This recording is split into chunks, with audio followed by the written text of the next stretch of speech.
दोस्तों हम लोग बहुत अच्छे से इंडो इस्लामिक कल्चर पढ़ रहे हैं और आप लोग नोटबुक पे जो लिख रहे हैं वो बहुत ही बड़ा काम कर रहे हैं। अगर जिन्होंने अभी भी शुरू नहीं किया है नोटबुक पे लिखना तो पेन उठा लीजिए, पेपर उठा लीजिए और मेरे साथ शुरू कीजिए 10 मिनट। और इस 10 मिनट में वो ऐसी चीज़ें सीखेंगे जो जीवन भर याद रहेगा और आपका एंट्रेंस एग्जामिनेशन आसान हो जाएगा। तो मेरे चैनल का, मेरे ऐप का, मेरे पढ़ाने का कुछ तो फायदा होगा जो आपको जीवन भर मेमोराइज होगा, जीवन भर याद रहेगा। तो पेन उठाइए, पेपर उठाइए, जैसे मैं आपको पढ़ा रहा हूं वैसे ही आपको पढ़ना है कि जीवन भर याद रहेगा। 2016 के क्वेश्चंस लेके आया हूं, 10 क्वेश्चंस होंगे, ज्यादा 10-12 मिनट में खत्म हो जाएंगे। तो पहला क्वेश्चन है कि किस साल में सर सैयद अहमद खान साहब फाउंडेड साइंटिफिक सोसाइटी। देखिए साइंटिफिक सोसाइटी पे क्वेश्चंस आता है और सर सैयद अहमद खान साहब पे क्वेश्चंस 1-2 तो आने ही आने हैं। तो 2 पेज में सर सैयद अहमद खान साहब की पूरी कहानी खत्म हो जाएगी और 2 नंबर तो आपको आने ही आने हैं। तो ये बड़ा इंपॉर्टेंट है। तो ये आपको मैंने बता दिया कि 2 क्वेश्चन पहले ही आउट हो गया। सर सैयद अहमद खान साहब पे आएगी क्योंकि अलीगढ़ मुस्लिम यूनिवर्सिटी उन्हीं का बनाया हुआ है। तो साइंटिफिक सोसाइटी को कायम की गई थी कहां पे? गाजीपुर में, गाजियाबाद नहीं, गाजीपुर जो बिहार के सटे हुए हैं, आरा जिला से सटे हुए हैं गाजीपुर। तो गाजीपुर में साइंटिफिक सोसाइटी को कायम की गई थी किस साल में? तो 1864 में, जनवरी 1864 में। तो 1864 इसमें कोई ऑप्शन ही नहीं है, लेकिन जनवरी 1864, 9 जनवरी 1864 जो कि 1863 के करीब है। तो साइंटिफिक सोसाइटी का जो एस्टेब्लिशमेंट है, ये क्वेश्चन का आंसर सी होगा 1863। ओरिजिनली कब फाउंडेड हुई थी, कहां हुई थी? चलिए आपको साइंटिफिक सोसाइटी के बारे में बताते हैं। Scientific society sir Syed Ahmed Khan sahab के द्वारा गाजीपुर में, यहां आप देख सकते हैं गाजीपुर में एस्टेब्लिशमेंट की गई थी, मतलब बनाई गई थी। इसका मकसद यह था कि जो भी साइंटिफिक किताबें हैं जो इंग्लिश में है उसको हिंदी और उर्दू में ट्रांसलेट करना। तो यह भी पूछा जा सकता है कि साइंटिफिक सोसाइटी का मकसद क्या था और क्या शुरू में इन्होंने किया। तो शुरू में जो साइंस की बुक थी, जो साइंटिफिक बुक थी, उसको हिंदी और उर्दू में किया क्योंकि यहाँ के लोग, जो अपने भारत के लोग थे, वो हिंदी उर्दू समझते थे। तो हिंदी उर्दू में साइंस पढ़ने लगे तो क्या हुआ? दिन दुना रात चौगुना तरक्की होने लगा। तो लोग, मुसलमान लोग, हिंदू लोग और यहाँ के लोग और भी भारत के बसिंदे जो अदर धर्म के लोग हैं जैसे सिख, ईसाई, पारसी, वो भी साइंटिफिक चीज़ों को पढ़ने लगे। तो साइंटिफिक सोसाइटी का मतलब यही हुआ कि साइंस से रिलेटेड, साइंस के बुक को हिंदी उर्दू में ट्रांसलेट करके पढ़ना। साइंटिफिक सोसाइटी 1864 में, 9 जनवरी 1864 में कायम की गई थी और कुछ महीनों के बाद अप्रैल 1864 में ही अलीगढ़ में मूव की गई है, जहां पे अभी सोसाइटी, साइंटिफिक सोसाइटी अलीगढ़ के नाम से जाना जाता है। ओरिजिनली ये गाजीपुर में, ठीक है, with the help of royal society, royal Asiatic society. और इसका मकसद था कि साइंस को उर्दू हिंदी में पढ़ना। ठीक है, तो इतना चीजें आपको पता हो गया। और इसमें जय किशन दास थे जो कि हिंदू एसोसिएट्स से सबसे क्लोज थे, जो कि को प्रेसिडेंट भी रहे हुए हैं सोसाइटी के। ठीक है, जय किशन दास। ये भी क्वेश्चन आता है कि साइंटिफिक सोसाइटी में सर सैयद अहमद खान साहब के साथ कौन इनके साथी थे? तो जय किशन दास, दास बंगाल के जय किशन दास, ये याद रहेगा। 1864 में गाजीपुर में कायम की गई थी और उसके बाद अप्रैल में इसको मूव करके अलीगढ़ लाई गई थी। इसका मकसद यही था कि साइंस की चीजें उर्दू हिंदी में पढ़ना। ठीक है, बहुत आपको पता चल गया। क्वेश्चन 1 आपको हमेशा याद हो जाएगा। दूसरा क्वेश्चन है, Mohammedan Literacy Society was founded in 1863 in Calcutta by Nawab Abdul Latif. तो दूसरा का जो आंसर है डी है। नवाब अब्दुल लतीफ के बारे में जरूर पढ़ेंगे क्योंकि इन्होंने ही फाउंड आउट किया था, इन्होंने बनाया था मोहम्मडन लिटरेसी सोसाइटी, माने मुस्लिमों का पढ़ाने का सोसाइटी बनाया था 1863 में। ठीक है, कहां पे? कलकत्ता में। तो इसमें 2-3 क्वेश्चन है। किसने बनाया था? नवाब अब्दुल लतीफ में। और इन्होंने लिटरेसी सोसाइटी, क्या? मोहम्मडन लिटरेसी सोसाइटी, यानी मोहम्मडन को पढ़ाई के, मतलब पढ़ाई लिखाई के बारे में बातें करने के लिए सोसाइटी बनी थी और 1863 में ही बनी थी। ठीक है, और कहां बनी थी? तो कलकत्ता में बनी थी। तो कितना अच्छा क्वेश्चन है कि कलकत्ता में बनी थी। कहां? Mohammedan literary society, scientific society नहीं, साइंटिफिक सोसाइटी गाजीपुर में बनी थी मोहम्मद सर सैयद अहमद खान साहब के द्वारा। ठीक है, लेकिन मोहम्मडन लिटरेसी सोसाइटी कहां बनी थी? 1863 में कलकत्ता में नवाब अब्दुल लतीफ द्वारा। ठीक है, तीसरा question, Tansen was a court musician of which king? Tansen साहब का पूरा नाम क्या था आप जान लीजिए। तानसेन जो थे उनका नाम था रामतानु पांडे, जो कि 9 रत्न में से एक थे, ठीक है। और इनका टाइटल नेम अकबर ने मियां दिया था। मियां का मतलब होता है कि पढ़ा लिखा हुआ इंसान, पढ़ा लिखा हुआ इंसान को मियां बोलते हैं। और अकबर जी ने तानसेन को यानी रामतानु पांडे जी को मियां बुलाते थे। तो ये बहुत अच्छे हिंदुस्तानी क्लासिकल म्यूजिशियन थे, जो कि 9 रत्न जो थे, 9 रत्न में से एक रत्न ये थे और एक और रत्न थे बिरबल। तो रामतानु पांडे और बिरबल ये लोग ब्राह्मण थे और ये 9 रत्नों में थे, जो कि अकबर के दरबार में 9 बिल्कुल महारथी थे, 9 रत्न थे। तो आपने ये भी पढ़ गया कि तानसेन का ओरिजिनल नाम था रामतानु पांडे जी, ठीक है।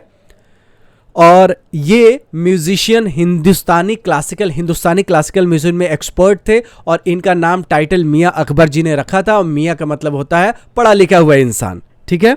और 9 रत्नों में से एक थे।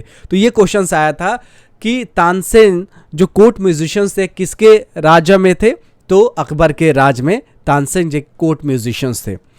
हु ऑथर द बुक हुमायूंनामा, हुमायूंनामा किसने लिखा, तो गुलबदन बेगम ने। गुलबदन बेगम के बारे में ज़रूर पढ़िएगा, गूगल पे सर्च कर लीजिएगा, हिंदी और इंग्लिश में दोनों में आपको मिल जाएगा, जिसमें आपको आसानी हो, क्योंकि एएमयू का क्वेश्चंस हिंदी, उर्दू और इंग्लिश में तीनों भाषा में आता है। तो आपको जो भाषा अच्छा लगे वो भाषा में पढ़ लीजिए गुलबदन बेगम के बारे में, जो कि हुमायूंनामा इन्होंने लिखी थी। अब Amir Khusro was a discipline of Sufi saint. Amir Khusro साहब थे किस सूफी के भक्त थे, किस सूफी को मानते थे, निजामुद्दीन औलिया के भक्त थे। कौन, अमीर खुसरू जी। निजामुद्दीन के बारे में क्वेश्चन आया था, निजामुद्दीन औलिया साहब की दरगाह कहाँ है, दिल्ली में है, और इन्हीं के नाम पे रेलवे स्टेशन है। और मैंने आपको बताया था कि दिल्ली में जितनी भी ट्रेनें साउथ में जाती है वो निजामुद्दीन रेलवे स्टेशन से होकर जाती है। तो निजामुद्दीन ब्रिज है, निजामुद्दीन रेलवे स्टेशन है, निजामुद्दीन दरगाह है, निजामुद्दीन जगह का नाम है। तो हजरत निजामुद्दीन औलिया के कह सकते हैं भक्त थे अमीर खुसरू जी। तो पांचवा का आंसर जो होगा वो ए होगा, ठीक है। अब आगे छठवा, first women who suckle the prophet Muhammad after his mother. कौन पहली वुमेन थी जो कि मोहम्मद सल्लल्लाहु अलैहि वसल्लम को देखी थी, नरिश की थी, खिलाई थी, वो थी थुआइबा। थुआइबा को क्या दूसरा नाम है ये भी याद रखिए। मतलब जैसे कोई बच्चा पैदा होता है ना, तो माँ को देखभाल करने वाली नर्स होती है ना, तो पहली नर्स कौन थी मोहम्मद सल्लल्लाहु अलैहि वसल्लम की, थुआइबा। अब थुआइबा का पूरा नाम जानते हैं। थुआइबा जो थे, थुआइबा तो फोस्टर मदर थी इस्लामिक प्रोफेट मोहम्मद सल्लल्लाहु अलैहि वसल्लम का, जिनको सोबिया भी बोला जाता है, ठीक है। और ये इनका हज़रत इब्न अब्दुल जो इनके जो चाचा थे उनका भी देखभाल की थी, और उनके भी बेटे थे। She is a daughter of nursing brother. उनकी अपना भी बेटा था मसरा, जिनका नाम था मसरा। तो ये सर्वेंट थी, नौकरानी थी, और इस नौकरानी को बाद में मतलब पहले गुलाम का था कि गुलाम खरीदे जाते थे, बेचे जाते थे, इनको फ्री भी किया गया था, मतलब छोड़ दिया गया था। और ये बिल्कुल जो बहुत अल्लाह के करीब मानी जाती है, जो मोहम्मद सल्लल्लाहु अलैहि वसल्लम को नर्स करती। तो इनका नाम सोबिया भी था, थुआइबा भी था, ठीक है। यहाँ सोबिया देख सकते हैं, सोबिया, थुआइबा, जो कि मोहम्मद सल्लल्लाहु अलैहि वसल्लम का जब पैदाइशी हुई थे एज अ नर्स की तरह उनके मदर को और उनको देखभाल की थी। तो आप थुआइबा के बारे में ज़रूर पढ़ लीजिएगा, ठीक है, नोट कर लीजिएगा, ये सारे नोट करते जाइए। अब 7वां क्वेश्चन देखिए, what was the name of grandfather of prophet Muhammad. Muhammad सल्लल्लाहु अलैहि वसल्लम के दादा का नाम था अब्दुल मुत्तलिब। देखिए तालिब उनका चाचा का नाम था, और तालिब में MU लगा देंगे। देखिए यहाँ से ये तालिब हो जाएगा, तालिब हो गया ना, ये चाचा थे, और उसमें एक्स्ट्रा MUT लगा दिया, मुट MUT, तो मुत्तलिब हो जाएगा। तो ये दादा हो गए, चाचा में MUT लग जाएगा तो दादा हो जाएंगे। तो तालिब आएगा तो चाचा थे, मुतल्लिब आएगा तो क्या थे, दादा थे। तो 7वां का आंसर होगा ए। Who constructed Alai Darwaza a gateway to the enclosure of Quwwatul Islam mosque in Delhi. अब क्वैतुल इस्लाम जो मस्जिद है ये है कुतुब मीनार के कैंपस में। तो कुतुब मीनार के कैंपस में एक दरवाज़ा है जिसको अलाउद्दीन खिलजी जी ने बनवाया था। तो 8वां का आंसर जो होगा वो बी होगा कि अलाई दरवाज़ा किसने बनवाया था, तो अलाउद्दीन खिलजी जी ने बनवाया था। अलाई दरवाज़ा कहाँ है, अलाई दरवाज़ा जो कुतुब मीनार, जो कि महरौली, दिल्ली में महरौली एक जगह है, कुतुब मीनार के कैंपस में एक मस्जिद है जिसका नाम है क्वातुल इस्लाम मॉस्क।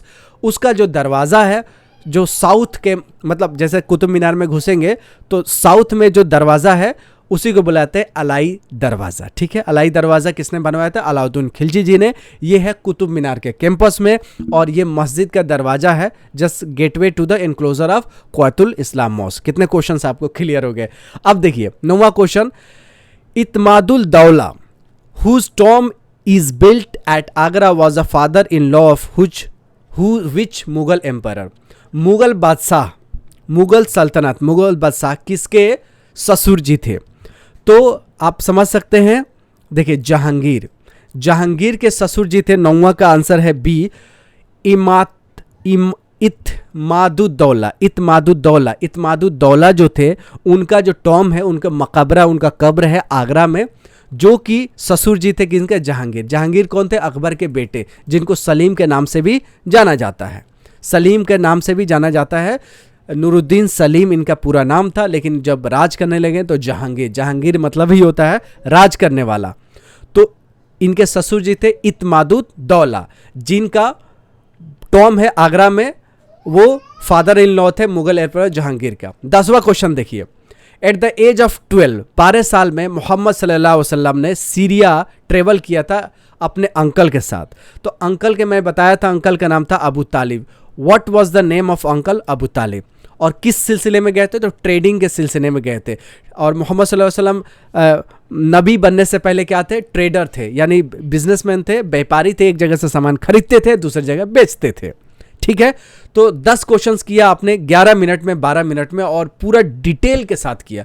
तो ऐसे ही बने रहिएगा, जब आप रियल टाइम में एग्जामिनेशंस दीजिएगा तो 5 मिनट में ये सारे क्वेश्चंस कर सकते हैं। जिस हिसाब से बता रहा हूं आपको कि आपको जो क्वेश्चंस करने हैं, हमेशा पेन पेपर रखिए और मेरे वीडियो देखिए, और जो जो पॉइंट्स मैं बताता हूं, जो जो क्वेश्चंस है उसको करते जाइए। जैसे दूसरा क्वेश्चंस में मोहम्मदन लिटरेसी सोसाइटी के बारे में पढ़िए, पहला क्वेश्चन जो है साइंटिफिक सोसाइटी के बारे में पढ़िए। पूरा गूगल पे सर्च कीजिए, हिंदी में, उर्दू में, इंग्लिश में, जिस भाषा में आपको आसानी होती है उस भाषा में पढ़िए, डिटेल नोट्स बनाइए, तभी आपको समझ में आएगा, जीवन भर याद रखेगा। और आईएएस के क्वेश्चंस में भी ये क्वेश्चंस आते हैं। मुझे उम्मीद है कि वीडियो पसंद आई होगी। तो अगर आप एप्लीकेशंस पे है तो दिल से तैयारी कीजिए और कॉम्पिटिशन्स को आसान बनाइए, और जैसे मैं बता रहा हूँ वैसे पढ़िए और लोगों को भी ऐसे ही बताइए। मिलते हैं अगली वीडियो में, तब तक you take good care of yourself. जय हिंद, जय एएमयू।